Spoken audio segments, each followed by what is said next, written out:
Bismillahirrahmanirrahim. Assalamualaikum warahmatullahi wabarakatuh. Alhamdulillah rabbil alamin, hamdan katsiran thayyiban mubarakan fih, kama yuhibbu rabbuna wa yardah. Wassalatu wassalam ala nabiyyina Muhammadin wa ala alihi wa sahbihi ajma'in, amma ba'du. Ikhwah fillah wa akhwati fid din, rahiman wa rahimakumullah. Pada kesempatan kali ini kita akan membahas tentang qadha ataupun fidyah bagi wanita hamil dan menyusui. Wanita hamil dan menyusui, dua orang ini adalah dua orang yang dibolehkan oleh syariat untuk tidak berpuasa. Wanita hamil, wanita yang sedang mengandung anaknya sedang hamil, atau dia sudah melahirkan anaknya namun dalam masa menyusui. Maka keduanya termasuk yang dibolehkan oleh syariat untuk tidak berpuasa. Sebagaimana kata Allah Subhanahu wa taala, "Faman kana minkum maridan aw 'ala safarin fa'iddatun min ayyamin ukhra." Barang siapa yang sakit atau sedang safar, maka hendaknya dia mengganti di hari yang lain. Surat Al-Baqarah ayat 184. Dan para ulama ijma bahwasanya wanita hamil dan menyusui termasuk dalam cakupan ayat ini, bahwasanya mereka adalah orang yang dibolehkan untuk tidak berpuasa.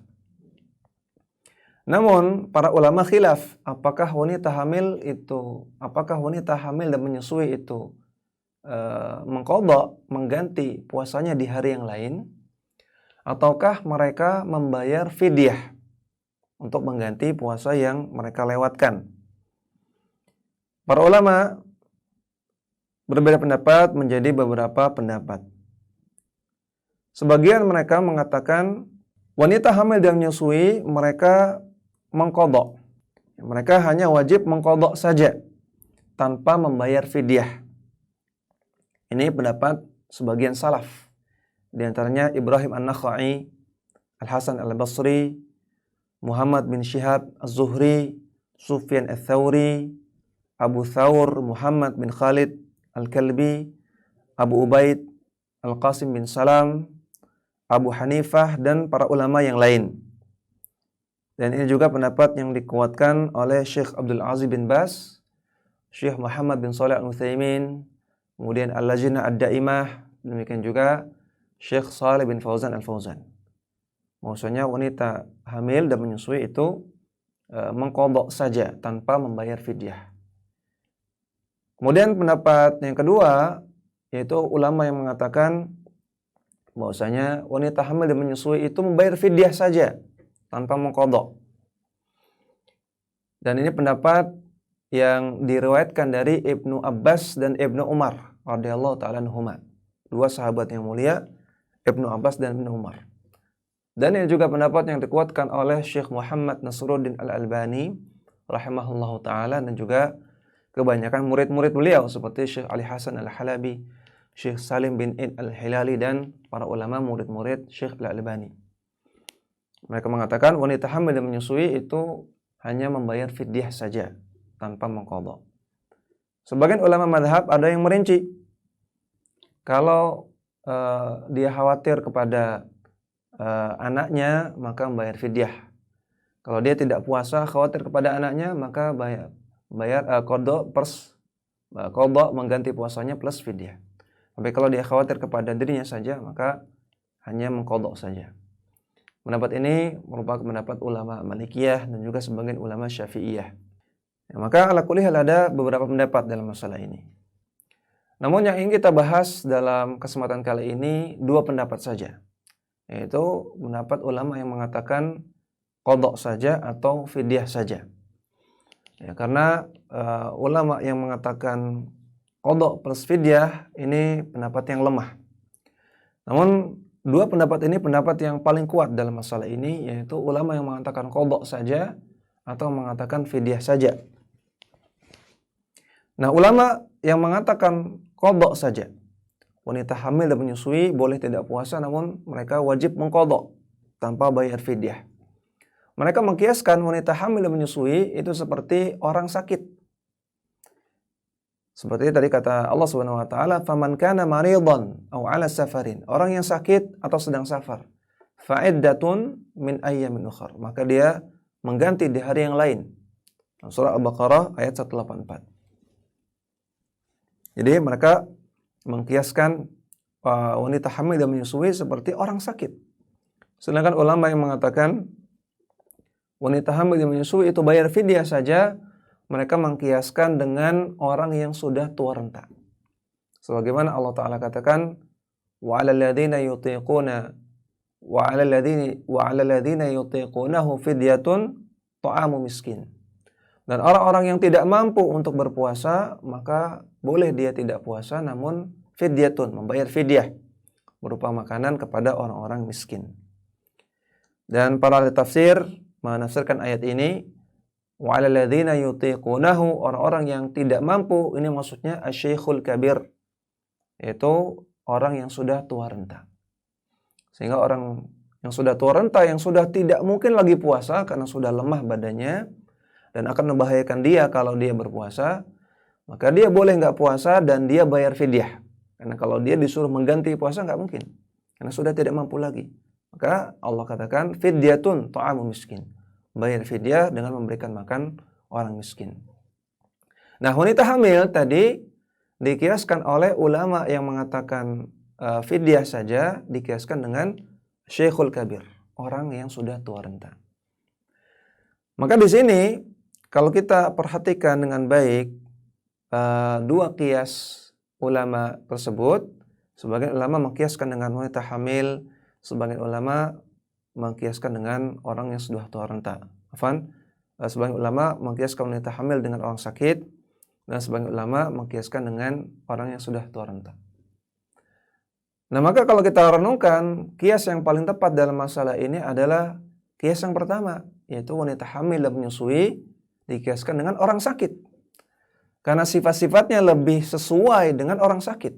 Ya, karena ilahnya lebih sesuai dengan orang sakit. Kenapa? Karena orang sakit itu sifatnya sementara. Ya. Suatu saat dia akan sembuh. Ya. Dia tidak sakit selama-lamanya. Suatu saat akan ada masa ketika dia sudah sembuh sakit, kemudian dia bisa berpuasa lagi. Makanya Allah katakan fa'iddatun min ayyamin ukhar. Dia ganti di hari yang lain. Karena dia tidak sakit terus-terusan. Adapun orang tua renta, maka dia akan bertambah lemah dan lemah lagi. Sehingga nggak mungkin dia menjadi muda lagi. Nggak mungkin dia sanggup puasa lagi. Sehingga sifatnya terus-menerus, sifatnya permanen ketidakmampuannya. Nah, kita lihat wanita hamil dan menyusui, lebih tepat dikiaskan kepada yang ini orang sakit ataukah orang tua? Maka wallahu a'lam, lebih tepat dikiaskan kepada orang sakit. Karena wanita hamil tidak permanen ketidakmampuannya. Wanita hamil akan ada masa di mana dia sudah tidak hamil lagi dan sudah tidak menyusui lagi. Akan mampu puasa lagi. Maka ini sama seperti orang sakit. Ya, sifat ketidakmampuan dia untuk berpuasa sifatnya temporer. Ya. Tidak kita temukan orang yang hamil terus-menerus atau sangat jarang sekali yang seperti itu. Maka ini satu poin, bahwasanya wanita hamil dan menyusui itu lebih tepat kita kiaskan kepada orang yang sakit. Kemudian yang kedua, ada hadis bahwasanya Rasulullah sallallahu alaihi wasallam bersabda, "Innallaha asqata 'anil musafiri as-salata was-sauma 'anil murdi'i wal hamili as-sauma." Sesungguhnya Allah Subhanahu wa taala menggugurkan dari orang yang safar, Allah gugurkan sebagian salat dan sebagian puasa. Ya, innallaha asqata 'anil musafiri nisfas salati, sebagian salat, was-saum, dan sebagian puasa. Nah, Allah gugurkan dari orang yang murdi, yang menyusui, dan wanita yang hamil, Allah gugurkan puasanya, sebagian puasanya. Hadis riwayat An-Nasa'i dan disahihkan oleh Syekh Al-Albani. Hadisnya sahih. Perhatikan dalam hadis ini Allah katakan, atau Nabi katakan, Allah menggugurkan sebagian salat dan puasa dari musafir dan menggugurkan sebagian puasa dari wanita hamil dan menyusui.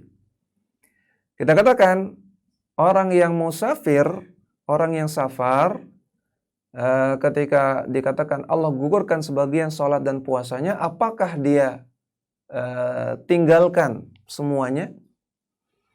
Ataukah maksudnya di sini ada keringanan, tapi dia tetap sholat?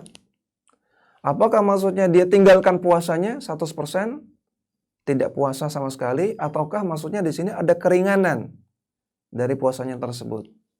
Ya, maka jelas orang yang safar terkait dengan puasa dan sholatnya, itu dia tidak tinggalkan semuanya, tidak total, tidak dikerjakan gitu ya. Dia tetap sholat, walaupun sholatnya ada keringanan. Dia boleh menjamak sholat.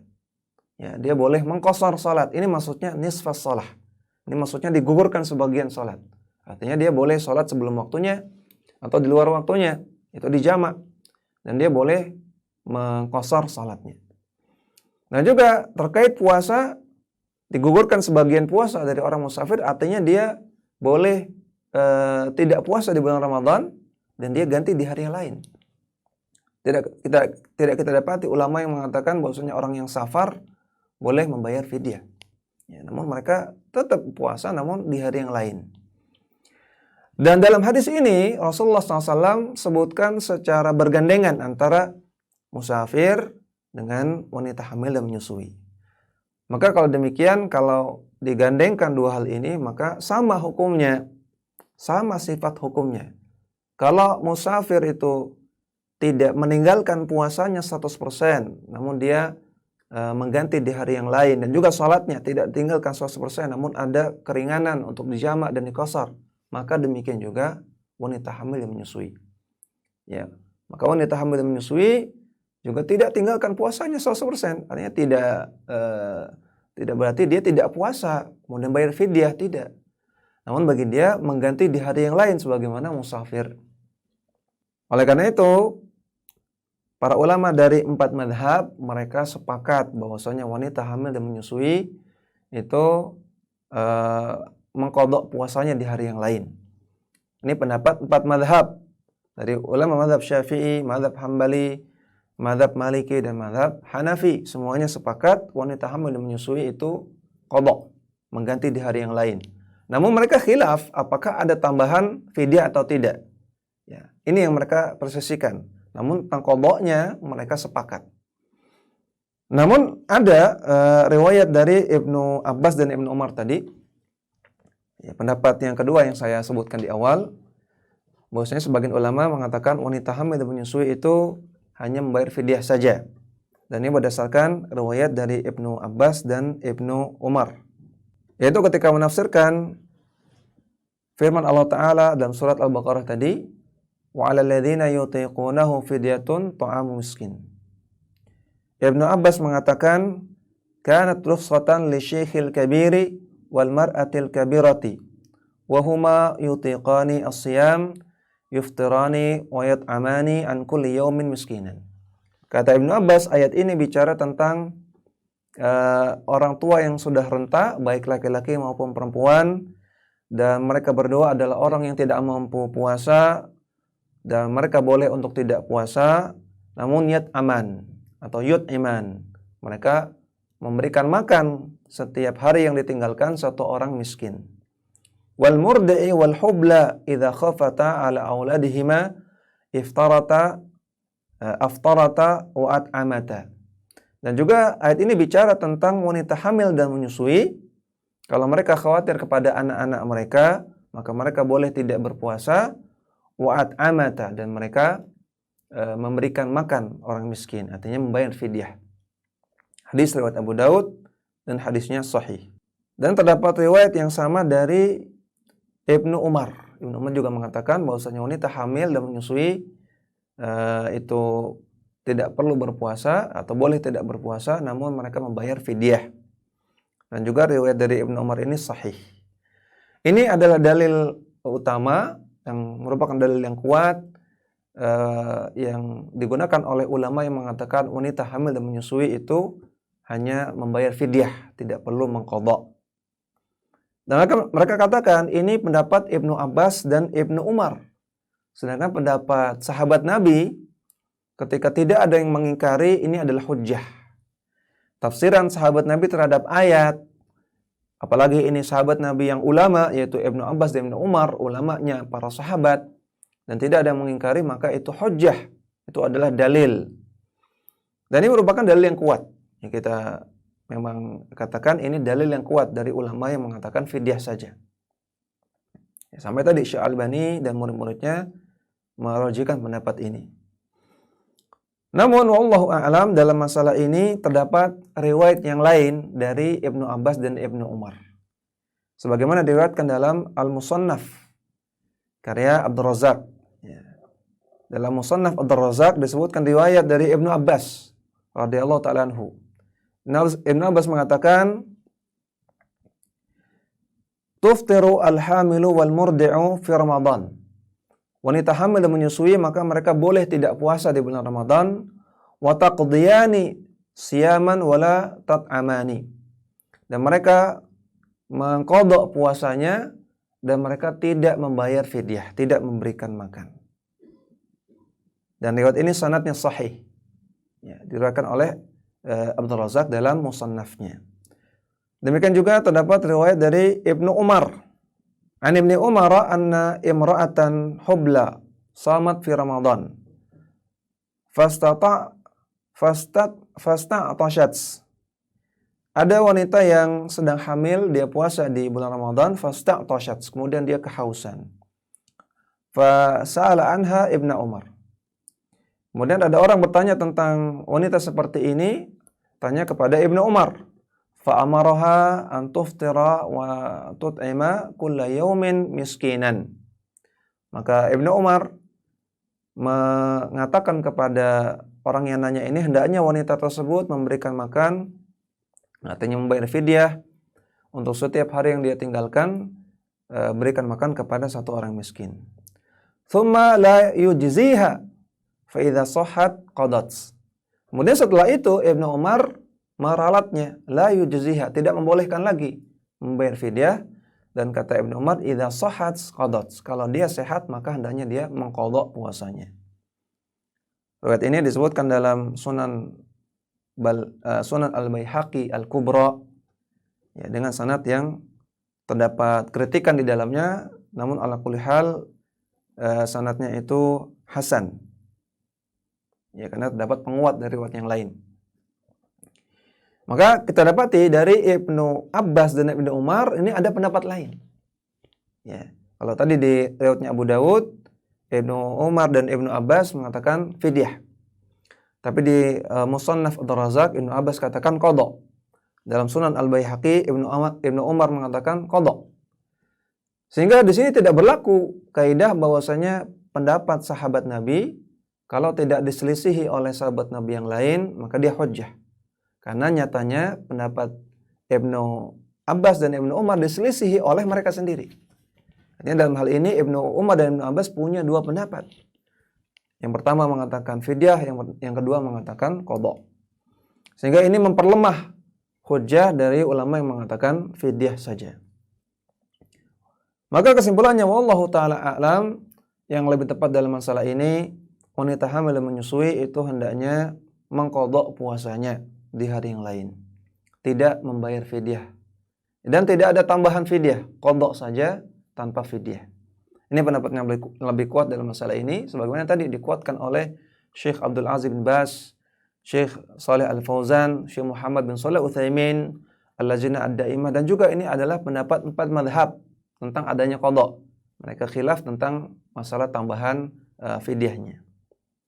Jadi kesimpulannya wanita hamil menyusui itu mengqadha. Kalau ada yang bertanya, Ustadz, kalau wanita hamil menyusui itu mengqadha, maka kapan mengqadhanya? Setelah saya hamil, saya menyusui 2 tahun. Ya, kalau 2 tahun berarti sudah melewati Ramadan lagi. Kalau gitu kapan saya mengqadhanya?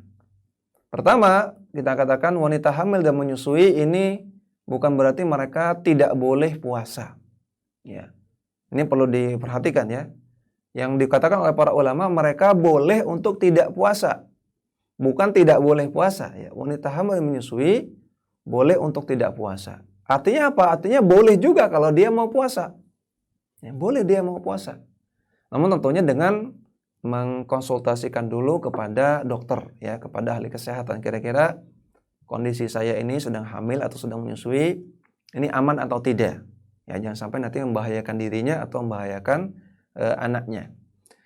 Nah, maka wanita hamil dan menyusui, kalaupun dia mau puasa di bulan Ramadan, ini boleh selama aman. Kemudian kalau dia mau mengqadha puasanya, hutang puasanya, dalam keadaan dia sedang hamil atau dalam keadaan dia sedang menyusui, maka ini pun boleh juga. Tidak harus nunggu selesai semua. Tidak harus nunggu masa menyusuinya selesai. Dia boleh mengqadhanya selama dalam masa-masa hamil atau menyusui tersebut. Andaikan aman, andaikan mampu. Andaikan nggak mampu dan tidak aman, maka sebagaimana disampaikan oleh Syekh Abdul Aziz bin Baz rahimahullah ta'ala, beliau katakan wanita hamil menyusui itu mengqadhanya ketika sudah mampu dan tidak ada kafarah, ya. Walaupun itu melewati beberapa Ramadan. Ya, misalnya seseorang wanita tahun ini sedang hamil, sehingga dia tidak berpuasa Ramadan. Kemudian di tahun setelahnya dia masih dalam masa menyusui. Kemudian di tahun setelahnya ternyata masih masa menyusui juga misalnya. Kemudian di tahun setelahnya tidak hamil dan tidak menyusui, maka itulah waktu dia mengqadha puasanya. Ya, itu waktu dia mengqadha puasanya ketika sudah mampu. Dan tidak ada tambahan kafarah, tidak ada tambahan fidyah ataupun puasa lagi, tidak ada. Cukup dia mengqadha hari-hari puasa Ramadan yang ia lewati. Walaupun itu sudah melewati beberapa Ramadan dan itu diakumulasikan. Dan mengqadha puasa pun tidak tidak berat, ya, artinya banyak kelonggaran di sana. Mengqadha puasa tidak harus berurutan, ya. Dan juga tidak harus langsung setelah bulan Ramadan. Dan juga tidak harus langsung setelah selesai nyusui langsung besoknya, tidak. Ya, namun sifatnya longgar, ya, boleh berurutan, boleh juga terpisah-pisah. Ada waktu 11 bulan bagi dia untuk melakukan qadha puasa Ramadan. Dan wanita hamil menyusui yang hutang puasanya terlalu banyak sampai pada masa dia sudah tua, tidak mampu lagi untuk mengqadhanya, maka ketika itu dia boleh menggantinya dengan fidyah. Ya, andaikan misalnya dia produktif menyusui, hamil menyusui dan sangat intens, sangat rapat jaraknya, sehingga hutang puasanya sangat banyak, sehingga sampai dia sudah tua dia tidak bisa membayar hutang-hutang puasanya, maka ketika itu boleh diganti dengan fidyah. Ini yang difatwakan oleh para ulama. Kemudian tentang fidyah bagi wanita hamil dan menyusui yang mereka memilih pendapat membayar fidyah saja, atau juga bagi orang yang sudah tua renta yang mereka mengganti puasanya dengan fidyah, maka bagaimana cara bayar fidyahnya? Ringkasnya, yang pertama, fidyah ini dibayarkan di bulan Ramadan, boleh di awalnya, boleh di tengahnya, boleh di akhirnya, atau boleh dibayarkan setelah di bulan Ramadan. Jadi masalah waktunya longgar. Boleh bayar di awal, boleh bayar di akhir, boleh bayar di tengah, atau boleh dibayarkan setelah bulan Ramadan. Kemudian membayar fidyah boleh dalam dua bentuk. Yang pertama dengan membayar berupa makanan yang masih mentah. Karena tadi dalam ayatnya Allah Ta'ala katakan fidyatun ta'amu miskin. Fidyah berupa makanan kepada orang miskin. Artinya fidyah itu berupa makanan, tidak boleh diganti dengan uang ataupun benda-benda yang lain. Karena jelas ayatnya ta'amu miskin, makanan bagi orang-orang miskin.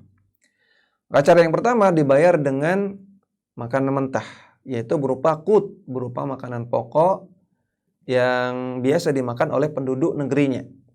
Kalau di tempat kita maka makanan pokok tersebut adalah beras, ya. Sehingga yang pertama dibayarkan dengan beras. Berapa yang dibayarkan? Yaitu sebanyak setengah sok. Ya. Memang ulama khilaf tentang konversi satu sok kepada kilogram. Ya.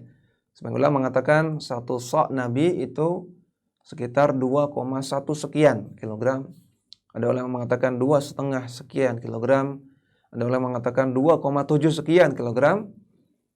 Namun yang paling aman sebagaimana difatwakan oleh Al-Lajnah Ad-Daimah, hendaknya mengkonversikan 1 sa' itu 3 kilogram.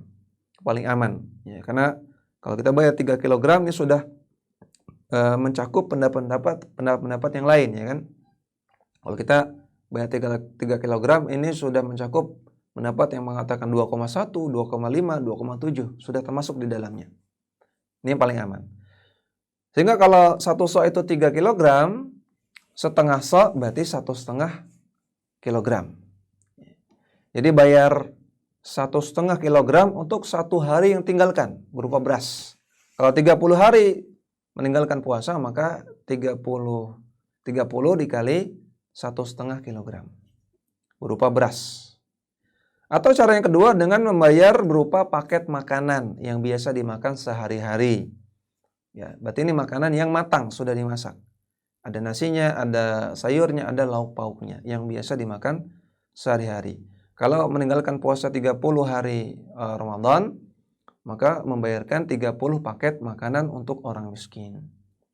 Kemudian bagaimana kriteria orang miskin? Para ulama mengatakan orang miskin adalah orang yang pemasukannya itu kurang dari pengeluarannya, dari kebutuhannya. Ya. Pemasukan yang dia miliki itu masih kurang dibandingkan dengan kebutuhan dia, ya, kebutuhan pokok dia.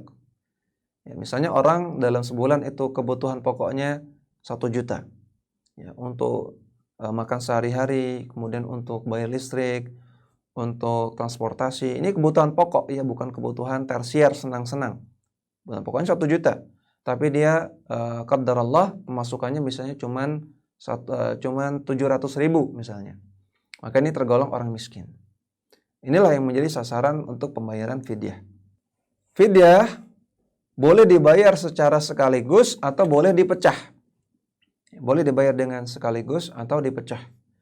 Boleh dibayar misalnya tadi 30 hari tidak puasa, berarti membayar 30 dikali 1,5 kilogram beras. Ini dibayar semuanya kepada 1 orang sekaligus, 1 orang miskin. 1 orang miskin mendapatkan 30 kali 1,5 berarti 45 kilogram. Ya, 45 kilogram beras diberikan kepada 1 orang miskin sekaligus, ini boleh. Atau boleh dipecah-pecah, ya, tidak ada aturan khusus. Dipecah-pecah misalnya tadi 45 kilogram ini dibagi kepada 45 orang, boleh. Atau 45 kilogram dibagi kepada 15 orang, boleh. Atau 45 kilogram dibagi kepada 3 orang juga boleh. Tidak ada aturan khusus. Kemudian boleh fidyah itu dibayarkan oleh orang lain, ya. Atau boleh membayarkan fidyah orang lain, namun dengan syarat sepengetahuan orang tersebut, ya, sepengetahuan orang tersebut atau seizin orang tersebut. Karena membayar fidyah ini merupakan ibadah, ya, merupakan aturan ibadah. Dan ibadah itu butuh kepada niat. Rasulullah SAW bersabda, innamal a'malu binniyat. Amalan itu tergantung niatnya. Oleh karena itu butuh niat dari orang yang terkena beban untuk bayar fidyah tersebut. Sehingga boleh kita membayarkan fidyah orang lain dengan syarat sepengetahuan atau seizin dari orang tersebut. Semisal seorang suami membayarkan fidyah untuk istrinya, boleh. Ya, suami membayarkan fidyah istrinya dengan harta dia.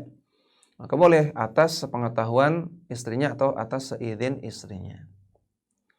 Demikian yang bisa kita sampaikan masalah qadha dan fidyah bagi wanita hamil, bagi wanita yang menyusui, ataupun fidyah bagi orang yang sudah tua renta. Mudah-mudahan bermanfaat dan bisa menjadi panduan amalan kita dalam beribadah puasa. Demikian, wassallallahu ala nabiyina Muhammadin wa ala alihi wa sahbihi wasallam, wa akhiru da'wana alhamdulillahi rabbil alamin. Subhanakallahumma wa bihamdika asyhadu an la ilaha illa anta astaghfiruka wa atubu ilaik. Assalamualaikum warahmatullahi wabarakatuh.